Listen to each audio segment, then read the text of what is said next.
देश में जो प्रकार से भारतीय जनता पार्टी संविधान के साथ खिलवाड़ करना चाहती है, 400 पार का नारा देते हुए उन्होंने स्पष्ट किया कि संविधान को पलट देना चाहते हैं, बदल देना चाहते हैं, संविधान को खत्म कर देना चाहते हैं।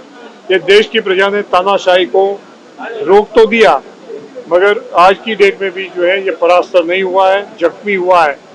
तो ये इसके लिए भी प्रजा को जागृत करने के लिए आज ये मीटिंग से एक नारा उठा है कि संविधान के गद्दारों को एक धक्का और। हरियाणा के अंदर लोकसभा में 5 सीटें कांग्रेस को 5 भाजपा को मिली।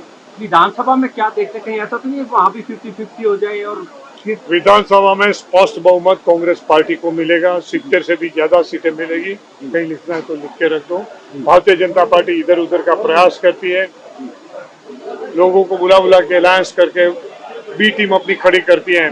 ये अभी जो अलायंस हुआ है इनेलो का और बीएसपी का, वो भी जो है बीजेपी की बी टीम के तहत काम करने जा रहे हैं कि जिसकी वजह से कांग्रेस को नुकसान पहुंचे। उत्तर प्रदेश में भी जो है इन्होंने बीएसपी का इसी प्रकार का इस्तेमाल किया था।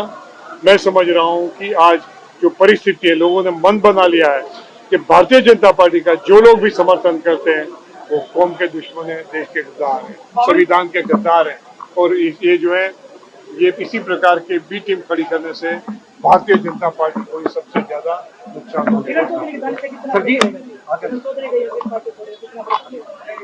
मुझको मैं कोई ज्योतिषी में नहीं जाना चाहता, मगर आपने देख लिया होगा तो शाम से वो 7000 वोट की आपको डेफिसिट दे पाए। आपने संगठन हर पोस्टों पर संविधान के लिए आपने बात की, भाषण में बात की, संविधान को बचाना तो बीजेपी को भगाना। तो ऐसे में जो किरण चौधरी उन्होंने बयान दे दिया कि ये जो हमने बोला था, ये हमारा एक फैलाया हुआ प्रचार था, उसका वीडियो भी वायरल हो। वो कुछ भी बोल दे, पार्टी में से जाने के बाद लोग कुछ भी बोल देते हैं, मैं इसको कुछ संज्ञान नहीं। आपने संगठन के गठन का काफी प्रयास किया कांग्रेस में, लेकिन वो नहीं हो पाया, क्या कारण मानते हैं और क्या अब भी संभावना है? मैं समझ रहा हूँ खड़गे साहब कल आ रहे हैं, वो कोई ट्रीटमेंट में थे, कल आ रहे हैं। वेणुगोपाल जी भी आ जाए हैं। उम्मीद है कि 2-4 दिन में कोई मीटिंग होगी, कोई सोल्यूशन निकलेगा।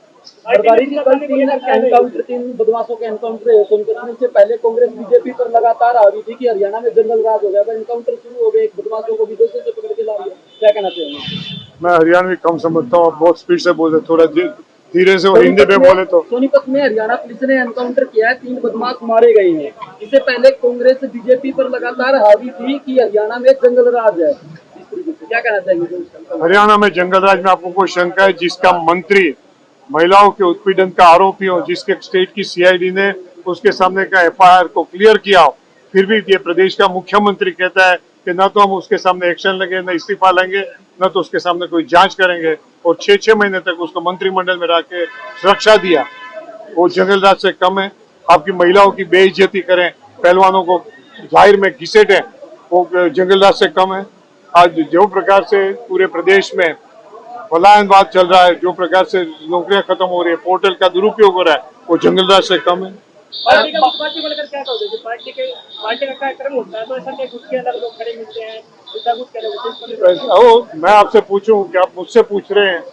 अनिल विज साहब क्यों इनके कोई कार्यक्रम में नहीं मिलते? आपने पूछा उनसे? देखिए, राजकीय पॉलिटिकल पार्टी में कहीं ना कहीं थोड़ा छोटे मोटे होते हैं, तो उसमें पार्टी में कोई मतभेद नहीं है, कुछ नहीं। आपने ये इलेक्शन के चुनाव के नतीजे भी देखे हैं, पूरी पार्टी है।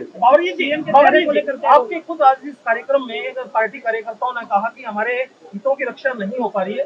बावरिया जी बतौर प्रभारी कैसे सभी जाति धर्मों के लोगों के हितों की रक्षा कर पाएंगे टिकट वितरण के दौरान?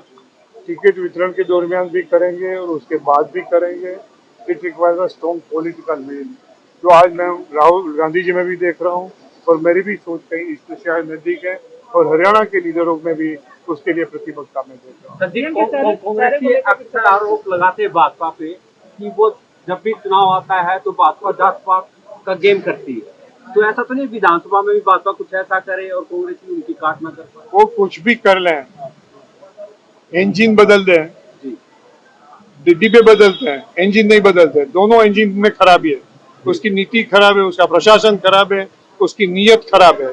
जो कुछ भी कर ले उसका कोई हाथ कंडा जो है उसका कोई नतीजा नहीं आता। जींद आ रहे हैं, मीटिंग ले रहे हैं लगातार, किस तरह का रिस्पॉन्स कांग्रेस में दिखाई दे रहा है?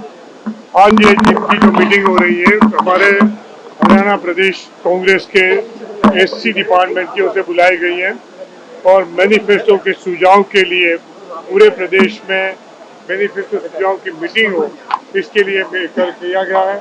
साथ साथ एक हमारा बड़ा महत्वपूर्ण है कि जो संविधान है उसका सम्मान का भी जो है कार्यक्रम पूरे प्रदेश में बना है, तो उसके लिए भी आज की मीटिंग रखी गई है। आज की मीटिंग में कई बिंदु पे चर्चा हुए। दलित समाज का जो एक एक्सपेक्टेशन है कांग्रेस पार्टी की ओर से, उसमें लिए कम से कम 50 लोगों ने हिस्सा लिया और उन्होंने अपने सुझाव गीता फुक्कर जी चेयरमैन जो कमेटी की उसके सामने रखे और ये सभी जो सुझाव हैं उसका आकलन करते हुए मैनिफेस्टो कमेटी उसका जो कुछ भी सोल्यूशन देंगे वो लेके फिर से लोगों के बीच में अगले माह की शुरुआत से अगले माह के सेकंड वीक से लोगों के बीच में जाएंगे। आज यहाँ एक वो भी निश्चय किया गया कि जो कल परसों जो चंडीगढ़ में हरियाणा मांगे हिसाब, उसमें जो एससी समाज के लिए भी भारतीय जनता पार्टी ने मैनिफेस्टो में जो वचन दिए थे उसका भी जवाब मांगेंगे और उसके लिए भी जो है ये डोर टू डोर कैंपेन में भी अपने आप को जोड़ेंगे। हर क्षेत्र में जाके मैनिफेस्टो के सुझाव की भी छोटी मोटी मीटिंगें जो है उसको भी प्रस्तावित किया है। राहुल गांधी जी ने बावरिया के रूप में गुजराती के चाल से हरियाणा को जीतने का प्रयास है।